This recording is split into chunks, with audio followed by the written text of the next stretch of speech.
Welcome to another OU Insider Under the Visor YouTube Live. My name is Brandon Drum. I'm here with Parker Thune, and we have our reporter extraordinaire, Jesse Crittenden, and we have Spencer Forsythe on our board running everything behind the scenes. First and foremost, it has been a big day as far as, newsworthy things going on in the world of OU football. On the not so good side, I'll say that.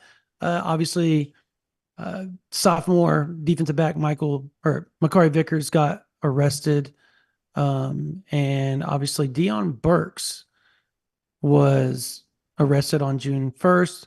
I believe it was speeding, driving under the influence, and an open container, according to what our man Spencer or Jesse Crittenden reported earlier on OU Insider. So we're going to talk about that. We're going to talk about camps. We're going to talk about official visits. We're going to dive into all that. But first, Parker, do we have ads? Yes, no, maybe? We do not have any bills to pay tonight. Great. Let's let Jesse talk. Jesse's probably had the most eventful day of the three of us, I would say. That's right. I put the old news reporting cap on today. And you did a hell of a job. You did a great job. Well, thank you guys. Yeah, so I think it's important to clarify that reporting on stuff like this is never fun. It's not fun. It's just not. And anybody that thinks we enjoy this kind of stuff, we really don't. Like I don't know how to say it any more than we have relationships with these guys. I wrote a story on Deion and talked to his family and people near him just a couple of months ago. Like it's not fun. Having said that, I think our friends at Sooners on SI reported the Makari Vickers story this morning. He was arrested this morning, or really early this morning, and the Deion Burks thing came to me initially as it may have been related to Makari Vickers, that arrest. Turns out they were two completely separate things. And I looked on. They weren't on a tandem bike. Got pulled over. That's a tandem bike in the middle of the night. I was just so. I mean, I thought if we would have known about Makari, we would have known about Deion. So I went on the Oklahoma State Courts Network, which used to be my best friend when I was a news reporter at the Transcript. You find out everything there. And when I saw that something had been filed for Deion, a misdemeanor case, but it had been filed yesterday, I was like, wait a minute, that's probably not the same. It's probably not the same situation. These are probably two separate things. And you know how much I love going to the courthouse. It's a fun building there, fun atmosphere. But I live just a couple minutes from the courthouse, so I thought I'll just go over there and go to the court clerk and see if I can get an affidavit. If it's on OSCN, then that means there is public records available for literally anybody, not just a journalist. Anybody can go to the court clerk's office and access any affidavit they want. But went through there and was kind of curious because that's the other thing with these misdemeanors is you never know. I mean, if you get a parking ticket, it's on OSCN. So a misdemeanor can mean a lot of different things. But unfortunately, in this case, yeah, it's a DUI, speeding, and open container. And it happened on June 1st, really early on June 1st. He was driving on I-35 near Indian Hills Road and was pulled over after a cop saw him swerving and speeding. And Deion told the officer that he had a couple of shots, I think is what the affidavit said, before he got in the car. So it's one of those things. He was arrested and bailed out. He's got a judge assigned to his case, but there's no timetable on when he might see a judge or what all happens from there. I'll say this to you guys. I think it's one of those things that, again, it's tough to report on this kind of stuff because, I mean, he's 21 years old and everybody's made mistakes in their life, of course. The downside of this, though, is I think either one of these incidents by themselves aren't the worst thing in the world. But when you combine the two and the fact that they happened separately within a week and a half of each other, it's a tougher look. And, there's been a little bit of controversy since Brent Venables took over. I think, the Kill Gundy stuff. But this is kind of the first time legal problems have faced a player since Brent Venables took over, and this is 2 incidents of that back to back. So, yeah, well, and Jalil Farouk's parking tickets don't really count. Parking tickets and DUI in an open container. We're talking about 2 completely different ball games there. And I had to be reminded on the board because I went on there and I was like, this is the first arrest that I can remember under Brent Venables, and one of our members, I think it was B Gaines 06 or whatever, said, no, man, Jalil Farouk got arrested. I was like, that's right, for parking tickets. But so it just didn't even slip. Like this is a real arrest. Yes, this is both of. I mean, especially again, we don't have anything officially. I think that stuff about Makari will become official and become available in the next couple of days in terms of real statements from, law enforcement agencies. But it's tough for this to happen, especially Deion, because it's one of those things like, yeah, he's a kid, but at the same time, he got behind the wheel of a vehicle under the influence of alcohol, and it's not a great look for the program. And my question really now is less about what happens in the legal system and more about how Brent Venables approaches this in terms of handling both of these cases. Because again, not the worst thing in the world, not the absolute worst thing in the world, but I can't imagine Brent Venables takes too kindly to something like this. Prominent players being arrested, and especially Deion, a really prominent offensive player with a DUI. It's not a great look. It doesn't reflect great on the program. I do wonder how the coaching staff handles this. That's a really good point. I do want to kind of throw it out there. And like you said, it's really not like, yes, DUIs are a big deal. Like you don't want to you don't want to underrepresent what a DUI can do. Like it costs people lives all the time, unfortunately, in this world. And so you don't want to sit there and say, yeah, it's not that big a deal, blah, blah, blah. But we're talking, like you said, Jesse, we're talking about a 21-year-old and a 20-year-old or a 19-year-old kid, right? Like if somebody pulled up what I did when I was in college, not all of us were Parker. We'll say that. But when I was in college, I was a little, you were more straight and narrow than I was. I can promise you that. You'd be surprised. I was a zig and a zagger. I can tell you stories of things that I did that I probably should have been arrested for. And I'm very transparent about that. And kids do kid things, stupid things that you think is funny. And you think, oh, I'm just going to be a rebel, blah, blah. And this kind of, to me, goes underneath that type of case, if you will, because sad to say, I've drank and drive before. I've done it. I think everybody's done it for the most part. It's an unfortunate side effect of the college life. We didn't have Uber back then, so I guess that's a little different. I guess there's less of an excuse nowadays with Uber and Lyft and all those type of things than they had. And plus, I was in Weatherford, Oklahoma, so that was a little different. There wasn't anything out there. But my point is that they're kids. They're going to make kids mistakes. So I don't think you're going to see. I don't think you're going to see a lot of public punishment out of these, right? Like, would y'all be surprised if it was more than like a 2-game suspension plus a lot of getting to know Jerry Smith a lot better this offseason?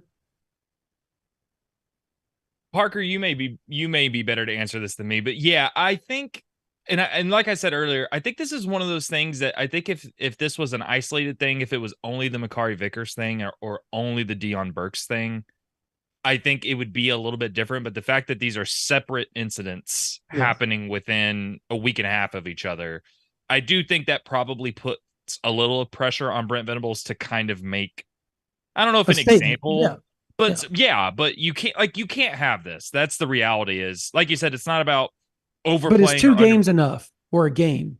Like what to make a point to the players, like what do you all feel is the baseline of, hey, I'm putting my foot down. This needs to stop right now.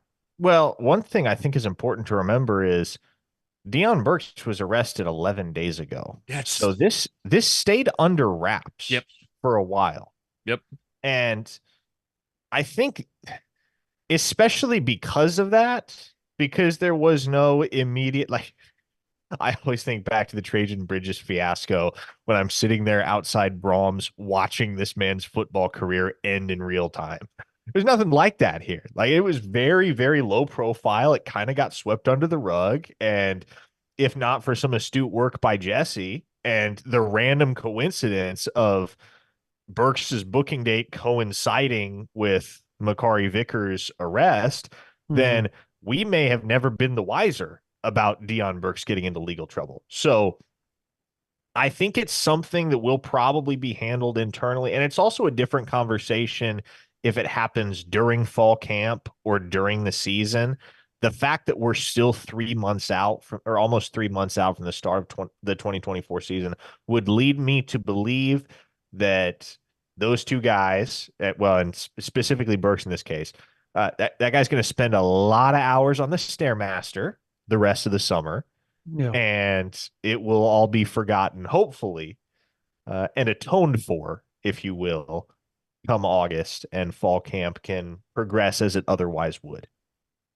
I agree.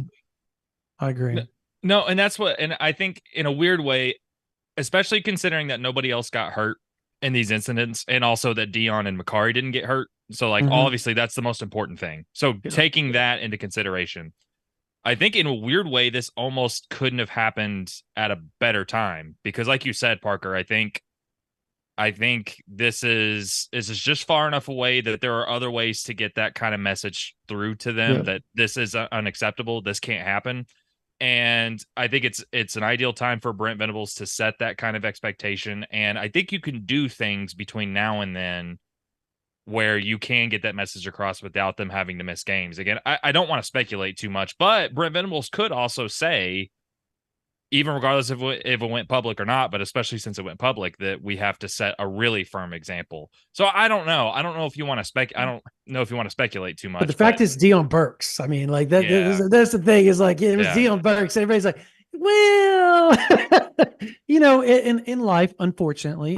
And I guess the other aspect of it, though, is we really don't have a precedent for how Brent Venables handles something like this as a head coach. That's right. Because we all, like Jalil Farouk's parking citations, that was a nothing burger and everybody knew it.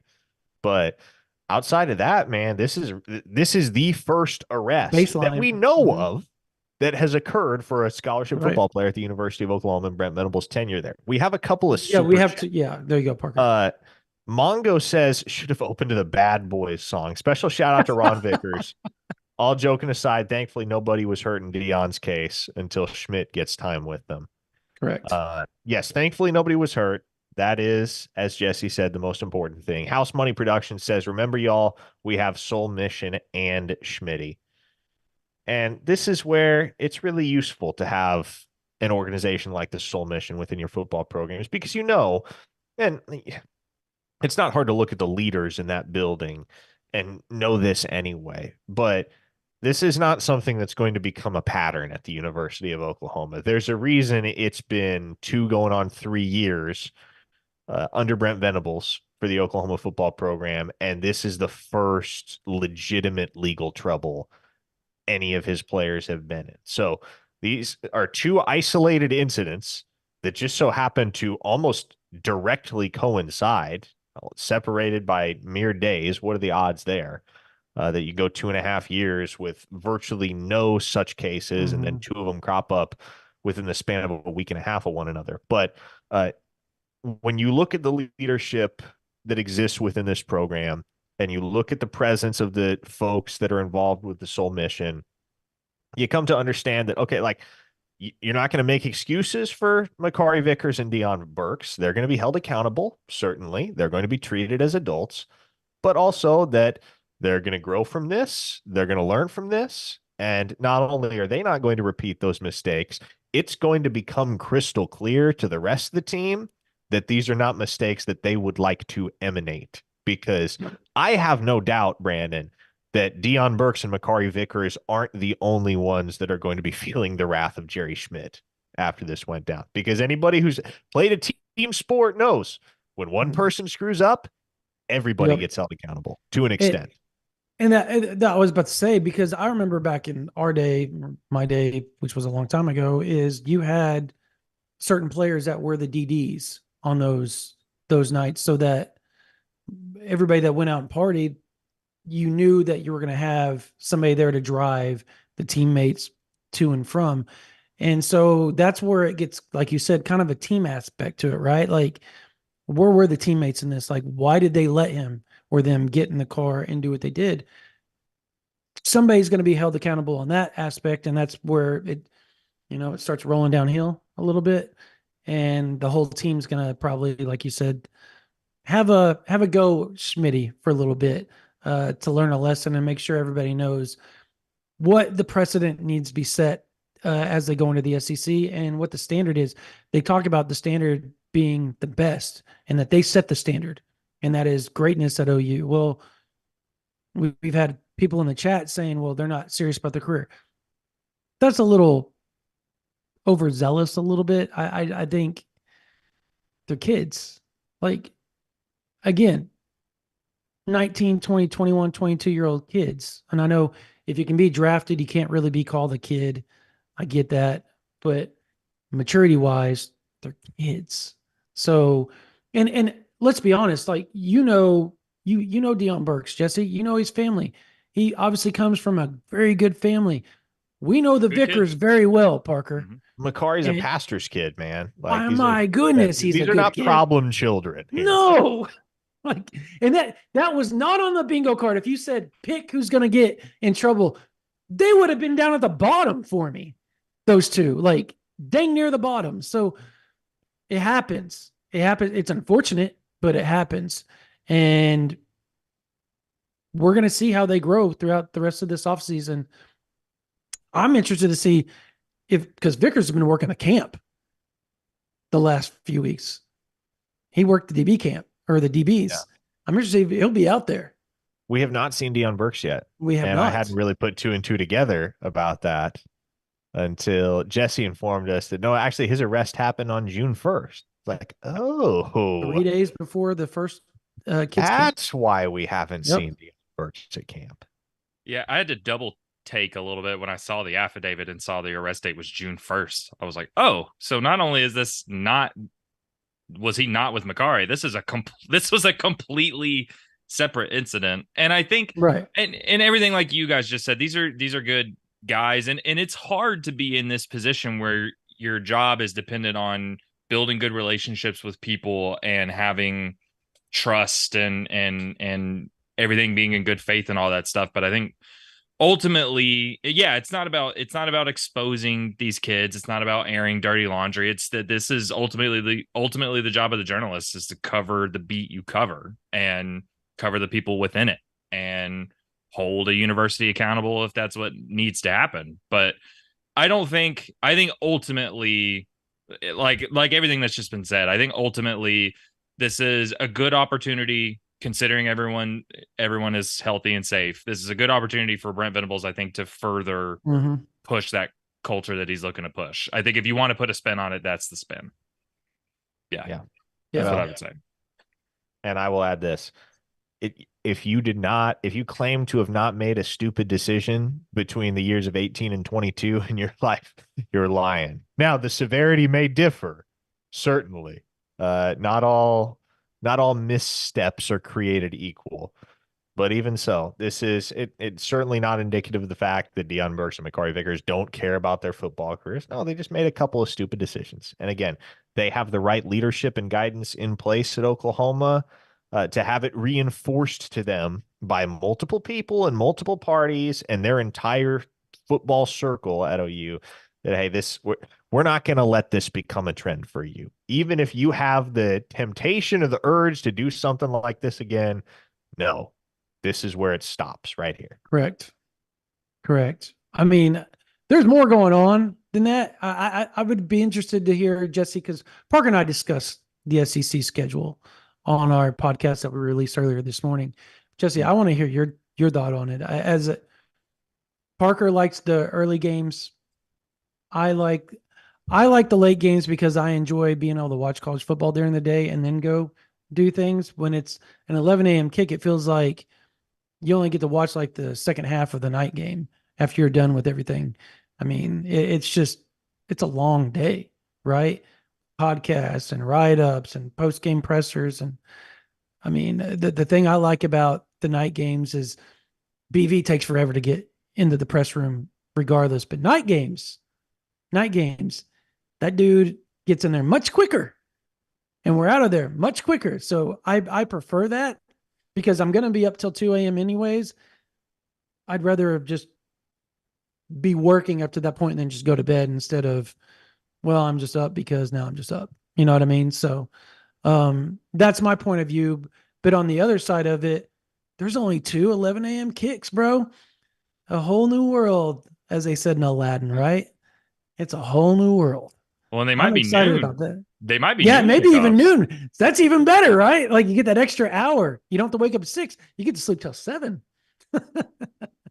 So it's funny that you asked this because I actually talked about this with Brian on the Oklahoma Drill podcast that'll publish tomorrow.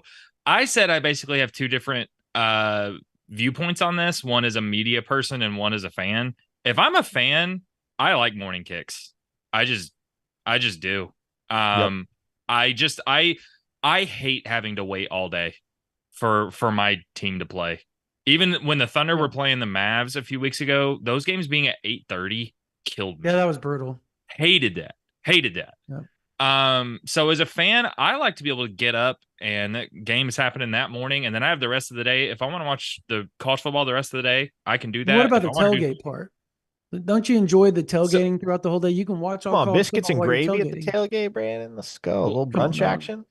That was the other part of it is I also think it's dependent on if you travel or not. I think that's dependent too. Absolutely. That's a fair point.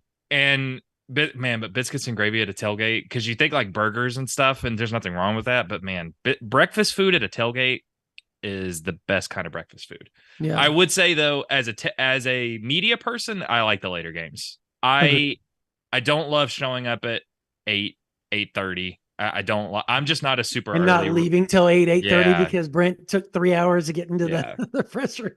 Those days just feel longer, and I'm not a natural super morning person. So, and I don't love the late kicks. I like afternoon kicks. Those are my You're a favorite 2:30 guy. for a media person. As a media, looking at it in a media lens, I like an afternoon kick. But I also completely get wanting to watch your team primetime evening game on a national network. I totally get that too. But let's get the game going. Morning. Let's go. That's how I've always felt. So on that note, the Tennessee game, if you it's the first flex, right, that Oklahoma has on their schedule. If you're a betting man, do you think it's a night game? Because Parker and I think it's a night game. Like it just feels like they're going to pay homage to OU being their first SEC game. Heupel coming back to town, and Parker actually brought up another really good point. I'd love to hear the chat or question on our podcast is, do fans even care that Heupel's coming back? Like, is that even that big of a deal to them? Like, that's a really good question because to us, it's a big deal. But is it to the fans? I'm interested to see because OU's going to make a big deal about it. They're going to schmooze the crap out of him. They're going to try to get them off their game. And, he was the savior. He won him a national title. He returned OU to prominence, blah, blah, blah, blah. He was a great OC, a great quarterback coach, right? Like great GA. But he also was fired, right?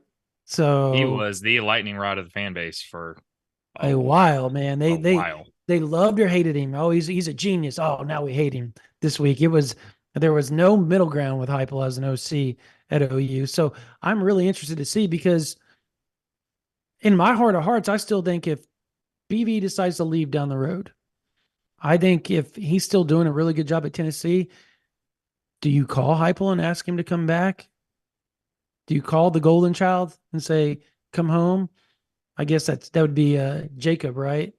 Was the prodigal son. So yeah, Parker, right? That would be correct. Wait, what? Thank you. The prodigal son, Jacob, or was it Joseph? It was Jacob and Esau, right? The prodigal son is not specifically named. Oh, yeah, that's a Jesus. That's a parable. Yeah, but I'm talking about coming back home after screwing everything up, and the father opened arms, and the brother was mad. Yes, Not that particular named. individual is not specifically named in the Bible. However, there is a little bit of an Esau Jacob dynamic there. Okay, as well. there you go. Okay, anyways, I digress. But Um, go ahead. no, Answer my questions, Jesse. No, I would say I think the Josh Heupel thing. I mean, I think older fans will certainly understand the weight of it. I think to me, it's more about. I think it's going to probably feel more weighted and emotional than maybe it would otherwise. Because I agree with y'all. I think it's almost certainly going to be a night game. I'd be shocked if it isn't, especially if OU and Tennessee get through their non-conference, unscathed. So considering it's a night game, considering it's OU's first conference game in the SEC, considering it's an opponent like Tennessee that never comes to town, and then you add Josh Heupel on that, who's going to be on the other sideline, then yeah, I think all of that combined is going to feel like a really emotional, weighty kind of storyline. I don't know if younger fans will fully understand it, but as someone who loved Josh Heupel growing up and my formulative years were spent with him as OC, it will mean something to me, definitely. But yeah, I also me too. turned 28 in 2 weeks, so I guess I'm just over the hill, and I'm just old and dead at this point. It's your AD year right there. That's I'm just giving y'all both good. Sorry, Brandon. Yeah. I'm 28 years old. I'm 41. Yeah, Brandon, you're basically a senior citizen. Yeah, get you in a nursing home pretty soon. I know, right? I feel like it some days. Yeah. So, what's your other takes on this schedule before we go into recruiting? What's your other takes on the schedule? Because I think this is probably the best layout. It's a tough schedule. It's horribly tough. It's one of the toughest schedules in college football. Outside of Florida, I think you would be hard pressed to find a tougher schedule than OU's, right? But what did you think of the layout and the times? Like, did it surprise you that Oklahoma got that much leeway with the least amount of early games that we've seen in ever? Yeah, and I said this to Brian, but OU got exactly what it wanted. It didn't want early kickoffs anymore. That was absolutely a driving force of joining the SEC. I think this is a schedule that they wanted. This is exactly what they wanted. I think the other thing too is I think it's really interesting that the last 3 games of this season all are flexed. All can be afternoon or night games. I think that's really interesting. And I think that's basically ESPN saying if OU is really good, then those will all be primetime evening games. Yeah. Well, and it also just speaks to the reality that there are games that can emerge late in the season as big time consequential matchups that you would never imagine would carry that much significance. South Carolina, even though it's an early game, right? Yeah, really anybody in the SEC, like those games are ripe in that regard, right? I think back to best example I can come up with off the top of my head is 2018, the Apple Cup between Washington and Washington State, where Gardner Minshew and Washington State were actually on the precipice of sneaking into the college football playoff, potentially had they won the Apple Cup. And nobody would have figured going into the season, oh yeah, the Apple Cup come week 12 is going to be one of those games that everybody's got one eye on. But that's the kind of thing that, especially from a network planning standpoint, you have to figure, okay, maybe this game looks modest. Maybe it looks like a decent college football matchup on paper right now, but what if these teams both pop off 9-10 wins? And here we are sitting at the towards the end of the regular season, and this game is hugely consequential in the race for a conference championship berth. No doubt. I guess as far as like the off season goes and the off season, the summer workouts, the getting right with Smitty or getting punished by Smitty, either way you want to look at it. Who have you heard that has stood out over the first 2 weeks of workouts, Parker? I know for me, I have a few. Jesse, you may have a few. Or what players are you guys interested to see their development now that maybe they just arrived? Or for me, it's Taylor Tatum. I think he's going to play. He looks ridiculously big, by the way. I mean, way bigger than he was last year. Yep. He's already putting on great muscle. But kind of talk about what you have heard. I'll come in on the back end. and maybe some players that you're looking forward to seeing how they develop and fit into this new 2024 version of OU football going to the SEC. I'll start with the obvious. I think Deion Burks and Makari Vickers are going to be jacked come August. Who'd you say now? I'm sorry, I was reading the chat. Oh man, that went straight over your head. What'd you say? I said Deion Burks and Makari Vickers are going to be jacked come Oh August. yeah, no, they are. They're going to be walking out there. Deion Burks going to look like muscle hamster when it's all said And and they'll be done. able to run forever.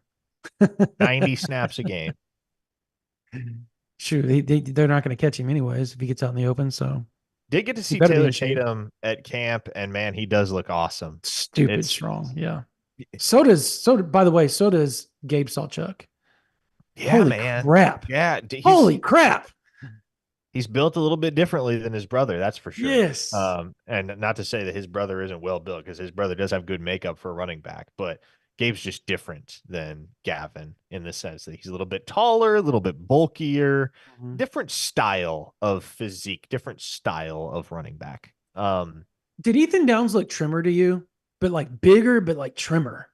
Does that make sense? No, I didn't really get the sense Ethan Downs looks noticeably different. He looks like a G.I. Joe. Yes, he kind of always has. Like, that's just so stupid, man. Caden Woolard's huge. Yeah. Stupid huge. And Dominic Williams, like that dude, I made this comment on the radio. He legitimately looks like a human pit bull in the sense that there is so much muscle packed on, like, densely packed onto that frame, because he's only about 6'1", 6'2". He's not that tall. No, he looks us in the eye. Yeah. He has some of the biggest calves I've ever seen, man. Like, there's just muscle everywhere the human body can possibly have muscle on. A pair of Christmas hams on his calves. Straight up, man. It's not hard to see why he is so effective down there in the trenches, because there is power in that frame. Yeah.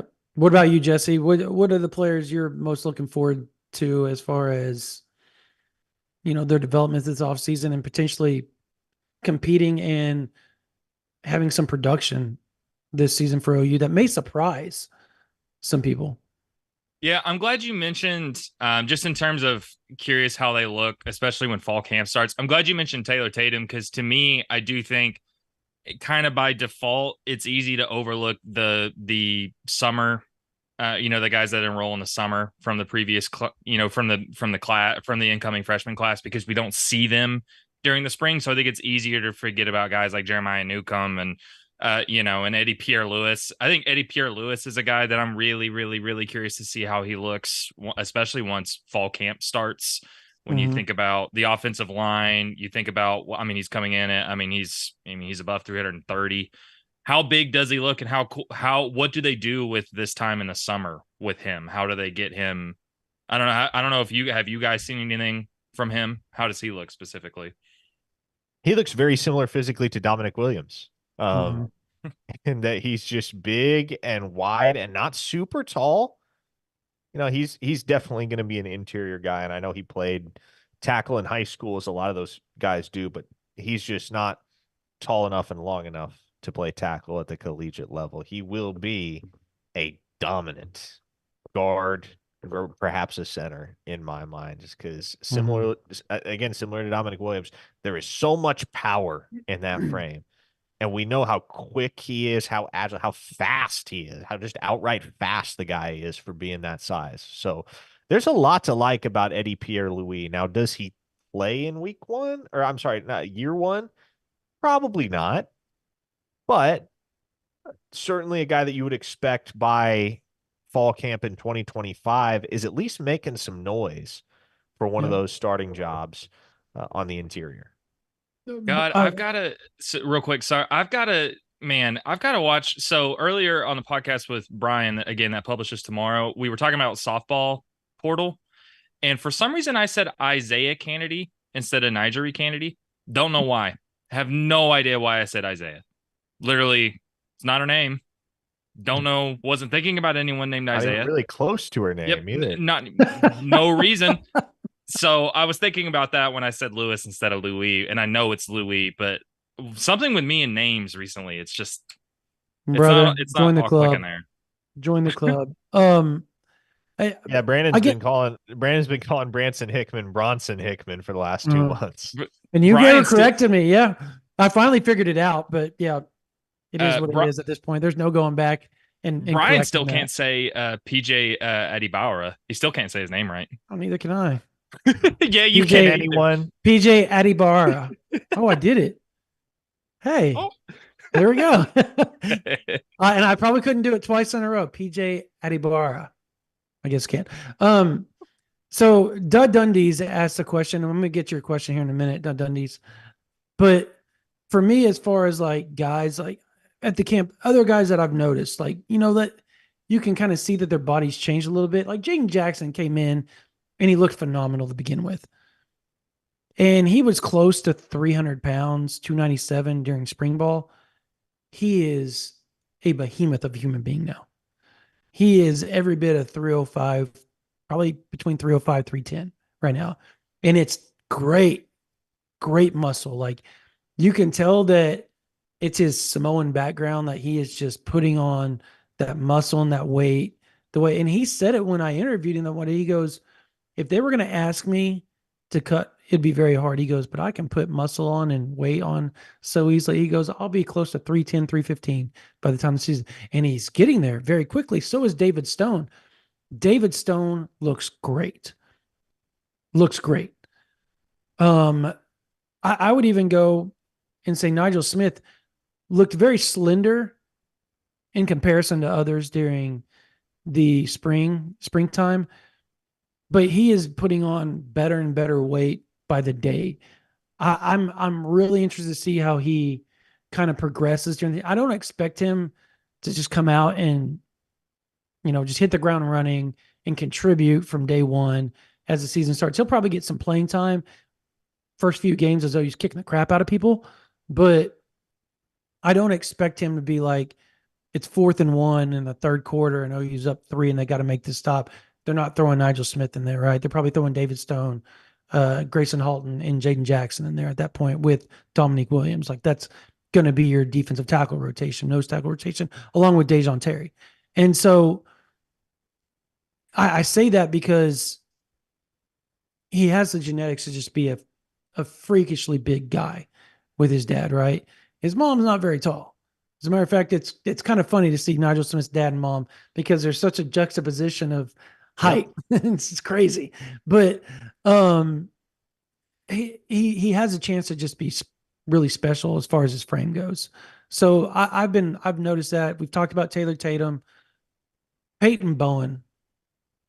And it's just it. And it's not just his physical maturation that people are going to take notice with. It's his mental. Like, so the freshmen are out there working the camp and they go off and get a snow cone as the coaches are coaching. Peyton's staying there. Peyton goes over there and tells his brother and everybody else they need to get back out there and work and be a leader. He wasn't comfortable doing it. As a matter of fact, I overheard him talking to Brandon Hall and saying, they're just going to laugh at me if I say this, but I'm going to say it. And he went and did it. And last year there was a question like he was kind of up and down with his maturation, right? He was a freshman. And so he had his moments where he was mature and he had his moments where he just did freshman things off the field and in meetings and stuff like that. But he always produced on the field when he was healthy. This year they said it's just been different. He's taking that next step because he wants to be where Billy Bowman is the second he becomes that starter, because he is going to be Billy Bowman when Billy Bowman leaves. And they think he has a chance to be 20 times what Billy Bowman is. And that's saying a lot because Billy Bowman's an All-American. And speaking of Billy Bowman, talk about, can that dude be any more muscular? I saw him going into workouts the other day, and I was like, he looks different than he even did last year, and he was already muscled out. Like that guy, he's not long, but he makes do with what he got because he's just so explosive and muscular. So for me, those are the guys. And then obviously Jackson Arnold and Michael Hawkins just look great. Casey Thompson looks great. Garen Hatchett, we don't talk enough about him. He's looked really good. Like he has definitely changed his body quite a bit since he's been injured and been here. So Those are the guys for me. Real quickly, Dundee's asked a question back about the schedule. He said, who do we think is going to replace OU in Texas for the 11 a.m. kicks? Like every guaranteed national televised 11 a.m. kicks in the Big 12. He predicted it being Utah. I kind of Colorado, Utah, and just Colorado because it's Deion and obviously Travis Hunter and obviously his son, Shador. So I think Utah is a good pick. Oklahoma State. Would that be the other one? Like, what are the other big names in the Big 12 that you look at and like, oh, that's got to be the nationally televised team outside of Utah and Colorado? Kansas Yeah. State, maybe. Kansas State has that potential. Yeah. Yeah, but are they a television draw? I think they have the potential to be, because that offense could be really, really fun with Avery Johnson and Dylan. Yeah, he's a Evans. freak. Yeah, he's a freak. That could be the team that, like, you look up in October and they're 4-0, 5-0, and just blowing the doors off some of these teams. And that, I think, will it'll catch folks off guard. But that is the team that, especially with the way that they're going to play offensively, could really capture some attention nationally. Okay. On another note, did Jesse, will you have something to say about that too? No, I was just going to say, I think it is going to be interesting because, I mean, I think quickly, ultimately, it's going to have to be, if they're looking for two teams to replace that centerpiece key matchup in the Big 12 schedule every year, it's going to have to be two teams that are consistently good. It's going to have to be two teams that play each other every year.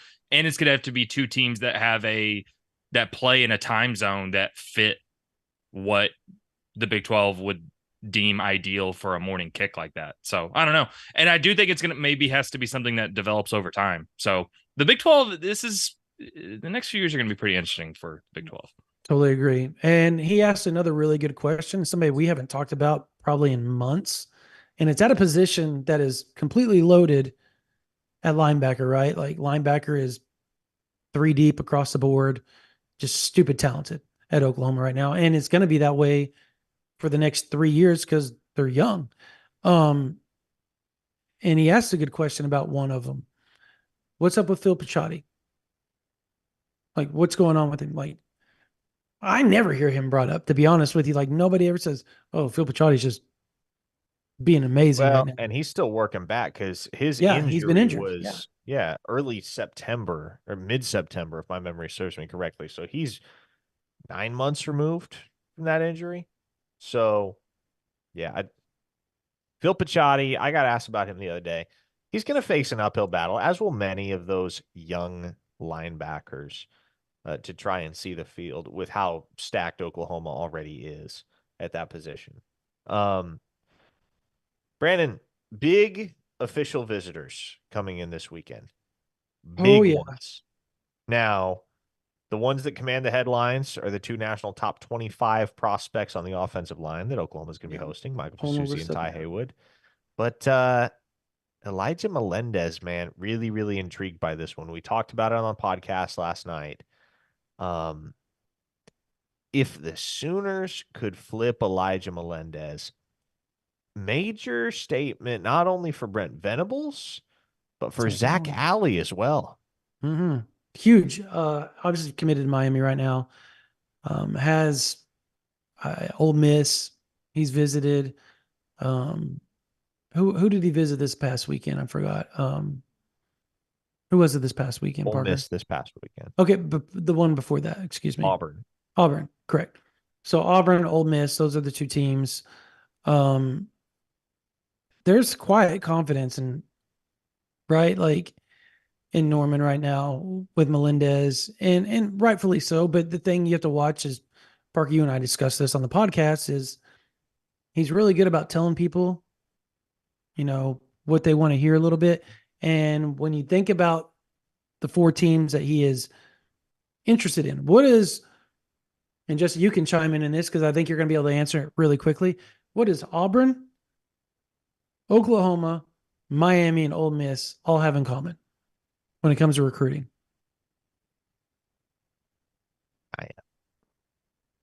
dollar signs. Dollar bills, y'all. I was way overthinking that. Way, yes, you probably Way were. overthinking that. Yeah, NIL. Like those 4 teams are notorious for now. Shockingly to say, with the Brent Venables program, but Brent has embraced it because he realized he had to. He became the antithesis of what Dabo Sweeney is, right? Like he's going to use NIL. He is going to use the transfer portal. He's going to do the things that needs to be done. So I think Melendez is one of those kids. Obviously, he's one of the top linebackers, inside linebackers in the country. He is one of those kids that is going to garner pay and a lot of it. I think with the relationships that Belay, obviously Zach Alley, Todd Bates, and Venables all have in that region down there where Melendez is from, it works in Oklahoma's favor quite a bit. That said, it's going to be tough to flip him from Miami because Miami's probably going to do everything they can to make sure they keep him. And that's where it kind of feels like a game, right? A little bit like I'm going to take these visits. I'm open, but I'm going to make sure I take visits while I'm committed to Miami to places I know that have deep pockets and will play the game because they want me. And that's where you start pitting their pocketbooks up and collectives up against each other. And I'm interested to see how OU does that. The good news for them, Parker, is that they've got Za'Darius Rainey Sale coming in the middle of the week, right? So they have options, right, at linebacker. I also would be interested to hear what you have to say about Floyd Picard. I talked about him quite a bit on the podcast. If you want to hear my take on it, you can go to that. I've been the one reporting on it for the most part, but Parker, I know you also have connections down there and have talked to Floyd quite a bit. So what's your take on that situation? Well, and the USC picks. Yeah. Well, here's the thing. That was his first trip ever out to USC. Mm-hmm. This is going to be his first trip ever out to Norman this weekend. And so if he had that strong a reaction to seeing a place like USC for the first time and taking that visit, how much stronger of a reaction does he have the potential to experience? No beaches. In Norman, Oklahoma, where he already has a rock solid relationship with Todd Bates. And that to me is where you can really bring this thing home. It's going to have to be the connection with Todd Bates. It's going to have to be Todd Bates flexing his recruiting muscles, man, because Alabama's going to get him on campus on the 21st. And I know there's some quiet confidence that the Tide are going to be the team that ends up getting it done with him. He did spend a year playing high school football in the state of Alabama. So there's a geographical familiarity there. Alabama took a long, long time to get involved in the Picard sweepstakes, though. And I'm fairly certain Oklahoma was the first official visit Floyd Picard said. This has been in motion a long, long time, almost 4 months. And so he's been looking forward to this visit for a while. He has told me, look, regardless of where I go to school, Todd Bates and I are locked in forever. So, you already have that strong of a bond with the guy. Now you get to meet him in person on his stomping grounds at the University of Oklahoma and see everything that gave him the confidence to follow Brent Venables from Clemson. There's legit potential that Floyd Picard could be Taylor Tatum 2.0 in that he goes to USC and has a really great time and predictions start to fly in and then boom, he's in Norman the next week and you forget everything you saw out there in LA. So how often does that happen to Riley? Even in Norman, how often? It hasn't changed, Parker. Hasn't changed. When you let your commits silent, visit go around. ahead and visit everybody you want to go to, bro. Come back if you feel like it. If you don't, we'll just go find somebody else. The question you have a crappy defense because of that. The bigger question to me is not, okay, can Oklahoma stave off USC? I don't think the USC buzz holds up. I don't think that Miami. I don't think that momentum holds up. I'm worried about Miami because he does go to Miami Central. As we have mentioned numerous times, Miami Central is a feeder school to the U. You look at pretty much every notable player that has come through Miami Central in recent years, the overwhelming majority of the top kids wind up at the University of Miami. And then to me, their former head coach is on the recruiting staff there. Correct. And then to me, the other big variable, if you will, is the fact that Alabama gets the last OV. Okay. So on that, and this is just from what I've heard, and I was going to bring up the Alabama thing too, but I was going to also kind of follow it up with they came in really late. So, like, yeah, he's taking an OV there. It's Alabama. That's to be expected. I believe Georgia came in as well late, right? That is correct. So when I talked to a source about that, I said, is that something Oklahoma should worry about? Because for the longest time, it felt like OU Miami was just a head-to-head battle.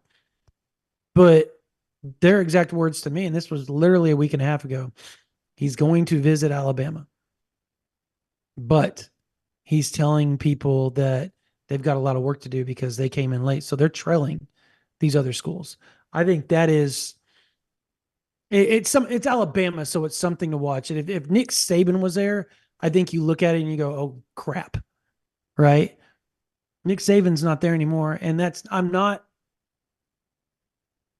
trying to underestimate or undervalue the new staff at all, Alabama. Obviously, what they did at Washington, phenomenal job. But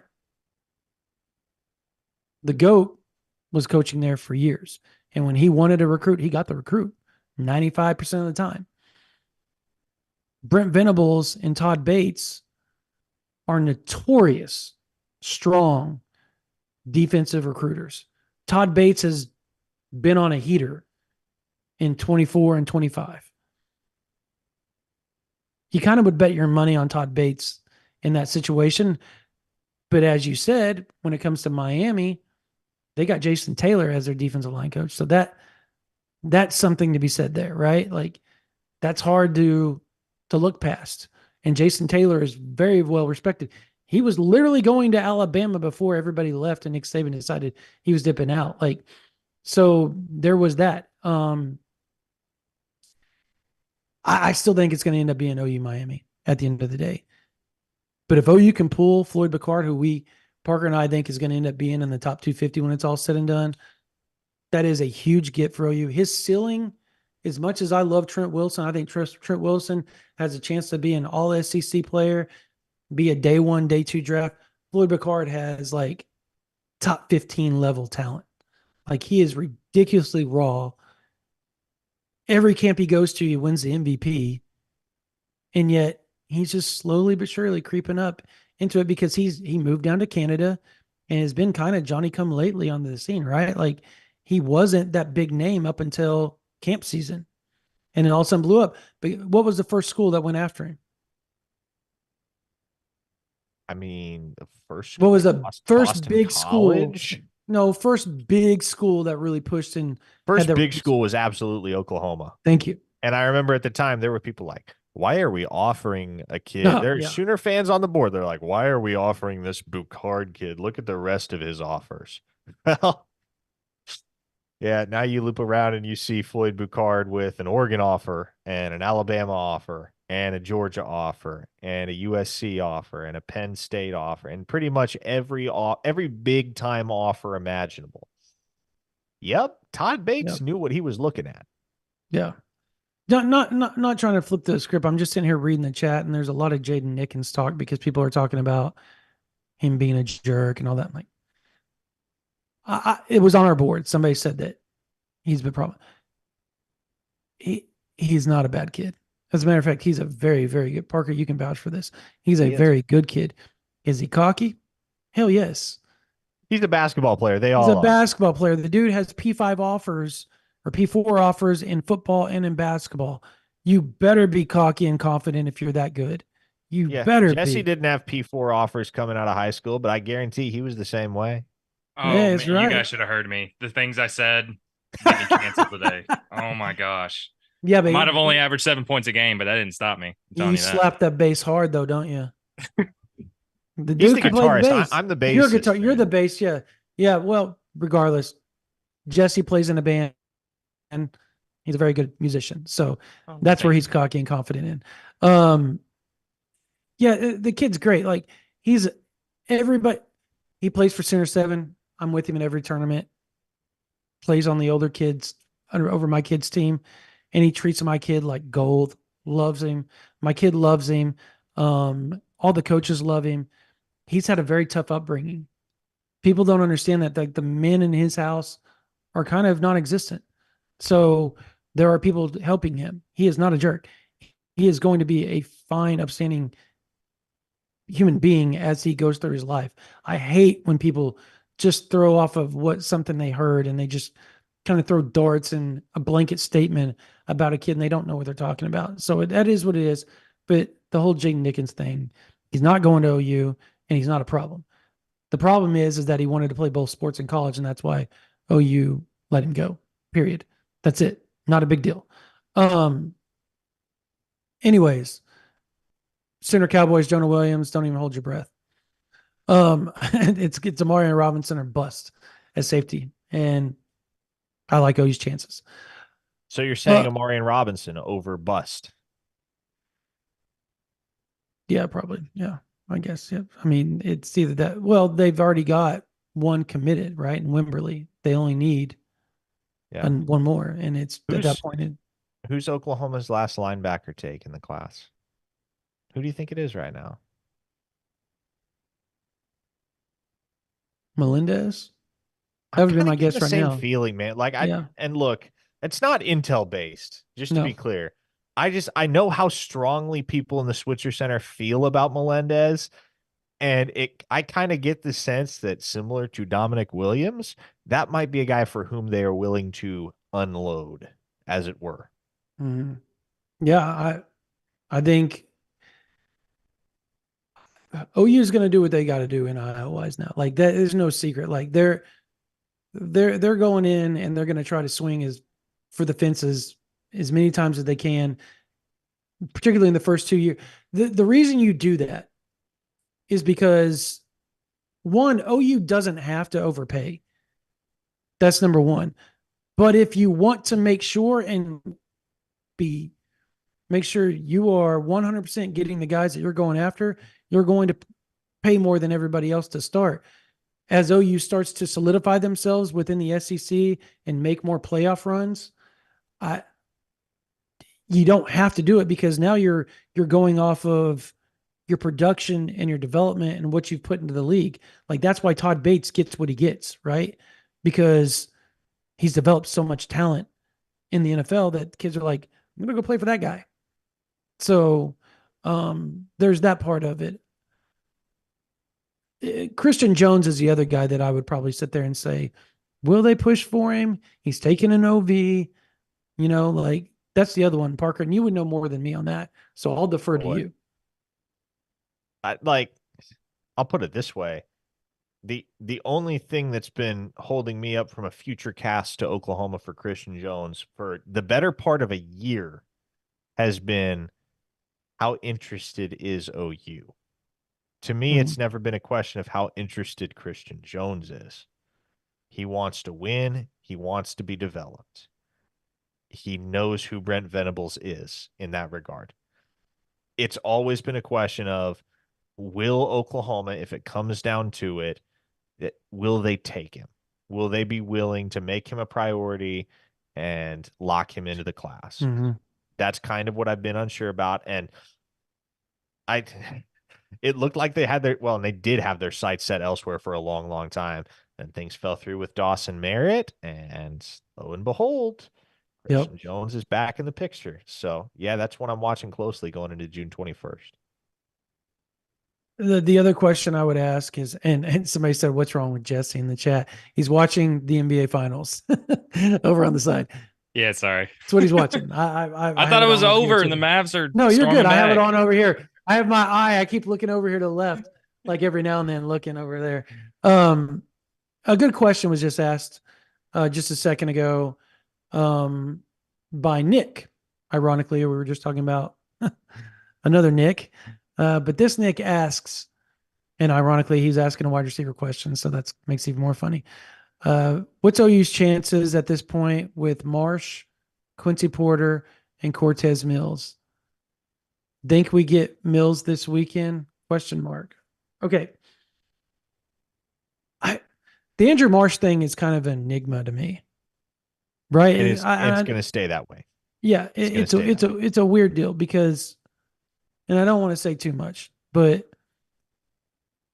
if I'm a betting man, I think Oklahoma makes a strong push for Porter, Mills, Manny Choice. Yeah, those would be the three that I think they really make hard point. Now, that's not to say that Andrew Marsh isn't a take, because I think he is. It's just a matter of, is OU going to push as hard as they can to make sure? Because I think if OU pushes hard, they have Andrew Marsh. It's always been the way. He's loved OU from day one with the previous staff. That dude visits and camps any chance he gets to Oklahoma. So, I think they know that. If I had to rank the four in terms of likelihood that they wind up in Oklahoma's class, right now today, Porter, I would rank them as follows: Choice, Porter, Mills, Marsh. That's how I would rank them. I agree. And yes, Cortez Mills is coming this weekend. He'll be in the official visit primer that I put up on OU Insider tomorrow. I was told on pretty good authority this morning in talking to a program side source, hey, OU's in a good spot with Cortez Mills. How good of a spot? Right now, I would put him behind Clemson and Miami. I would say Oklahoma's running third. Does that have the potential to change this weekend when they host them on the OV? Absolutely it does. Absolutely it does. We've seen Emmett Jones work magic before. He can do it again. He's got to get his shot, and he will get his shot with Cortez Mills. So we'll see where that goes. So offensive lineman this weekend, we've literally haven't talked about the 2 5-stars that are going to be in town.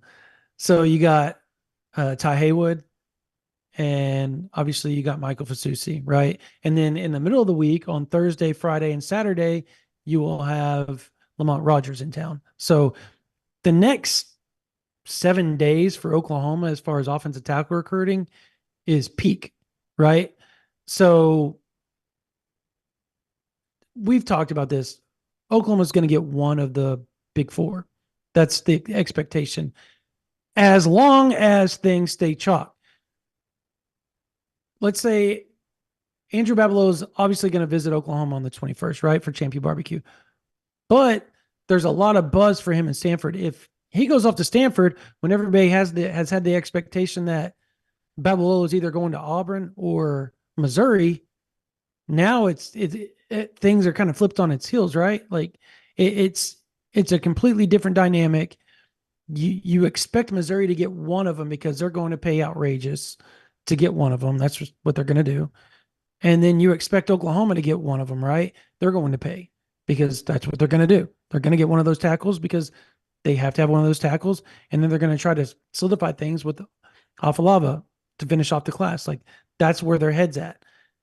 Then you have obviously Texas and Texas A&M, who are also in play for Fasusi, for Rogers, for Haywood.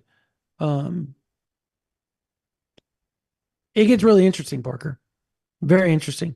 So I'm going to ask you, I asked you on the podcast, I'll ask you now. Which one of the four does OU get? Because I'm going with Lamont Rogers. Just a gut feeling from what I know, talking to people. There's a lot of good buzz in that direction for Oklahoma with Rogers, but I think the OV is going to tell a lot. Very much so. But what's your take?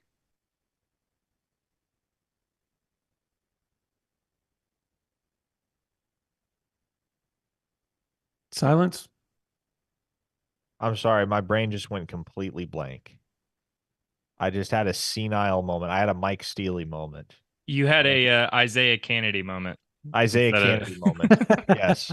I'm sorry, Brandon. Rephrase the question for me. Out of the four big offensive tackles. Yes. I continue to that was lean such an Lamont easy Rogers. question. That was such an easy question. And I just completely spaced I know you're going to out say for a Haywood, second. right? Haywood is the flavor of the week for me. Ask me again next week, and the answer might be different. It's changed for me too. Last 2 weeks, it's been Fasusi. It's because Fasusi called me like FaceTime me out of the blue just to talk. Like, you don't really do that unless you're really feeling that reporter's school that they cover, right? That's generally the feeling that we get. So I have a pretty good relationship with Lamont Rogers. I feel pretty good about it. He's going to cost. He's open about it. Like, NIL is a main factor. I love it when kids are honest about it because. And it was hilarious. I was to that point. I was having a conversation the other day with Marky Hennichor, who is also coming for an official visit this weekend, the 3-star linebacker from Harbor City, California. He was like, "Yeah, look, man. Of course, NIL is a factor. It's a factor for all of us. We can be honest about it. We can be upfront."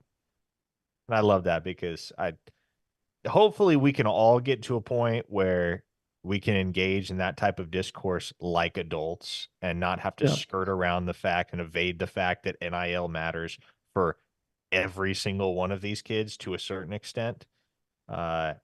Obviously, we haven't reached that territory yet, but hopefully in the future we will. Okay, last question. Does OU come away with any commits this weekend? If so, how many? If I put the over at 1.5. I'm taking they don't have to be. So what? I'm taking the under on 1.5. And well, let me rephrase the question then. And it doesn't have to happen like just this weekend.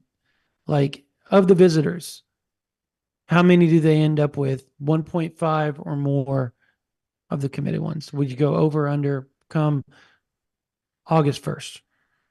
Well, one of the official visitors this weekend is already committed in Trent Wilson, so throw him out. Okay, that doesn't count. He doesn't really count. Which I'm shocked he's not coming on the 21st. Yeah, it's interesting, isn't it? Yeah. I will be an optimist, and I will say over 1.5. Because I think looking at this list, my answer is 2. I think they will have 2 of these guys on board by August 1st. I'll say 3. Really? Mm-hmm. Okay. And, well, Trent Wilson's already won. So if they get 2, they get 2. He doesn't count. We already established. Okay, fine. Let me go back and look at all the list real quick. Okay. This weekend is Basusi. Littleton's not here. Boucard.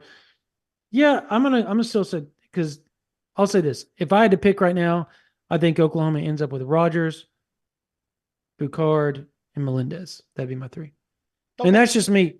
That's me guessing. That's not like intel. That's just my gut. And I guess last but not least, Jesse, how are you feeling about the season, the upcoming season, the excitement, the pageantry, everything? Like, are you excited about the road trips? Are you excited? Because we haven't had you on this. Are you excited about SEC Media Day, all that? And we got to talk about it on Hill too, by the way.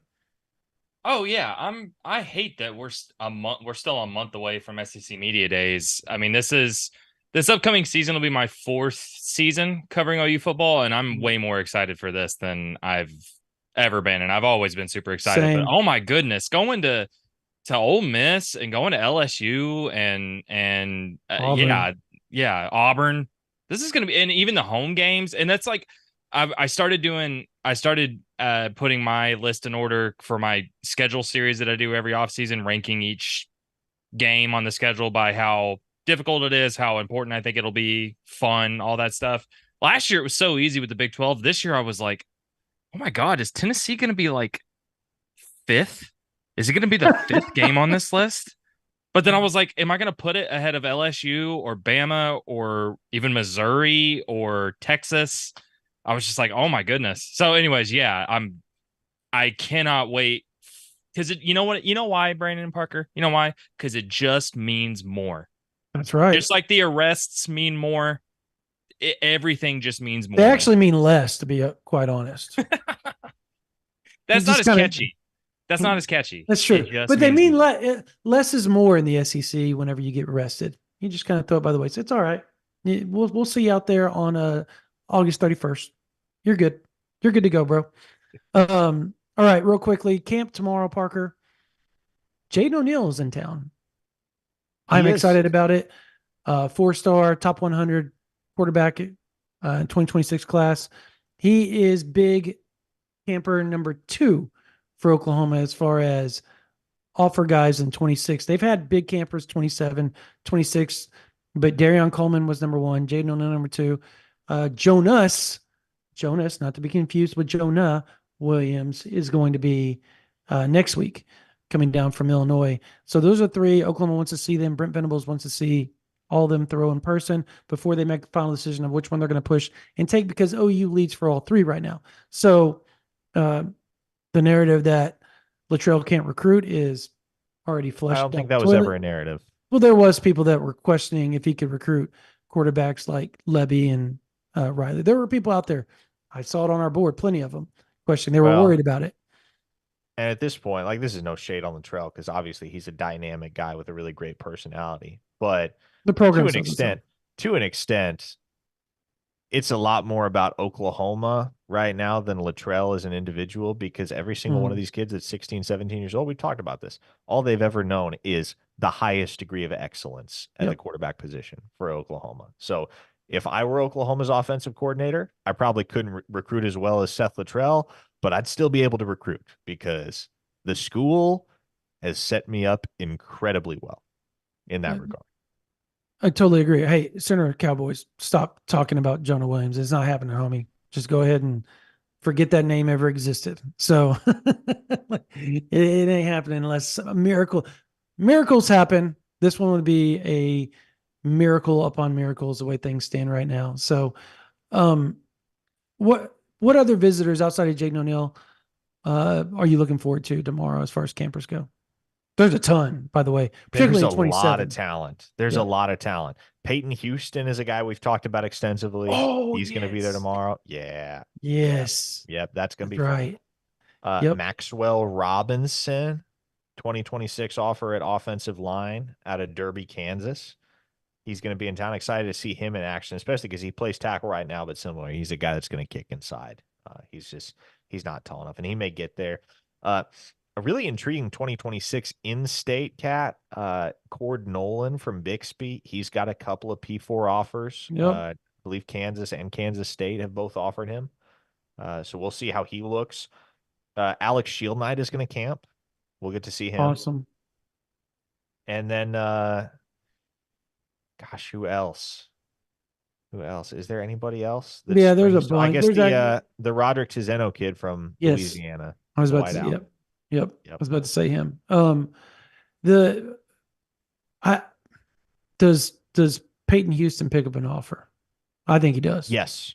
My answer is, especially given that they broke the dam last week with Trey Taylor, unequivocally, yes. Peyton Houston gets offered.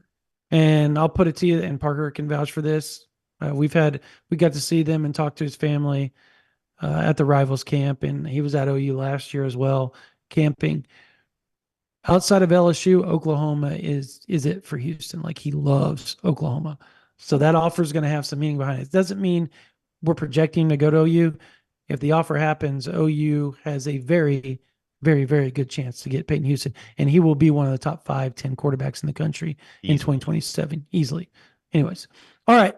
I think that's going to do it for this version of the OU Insider Under the Visor YouTube Live. Thank you guys for being here. Make sure you subscribe to this channel. We got a ton of content coming for you guys. Obviously, new podcasts. We got Talking Softball with obviously Brian and Jesse, along with a lot of football talk on their podcast coming up. That should be released tomorrow, right? Tomorrow morning. Tomorrow morning it will be out. And then obviously we have the Barry and Mac Show.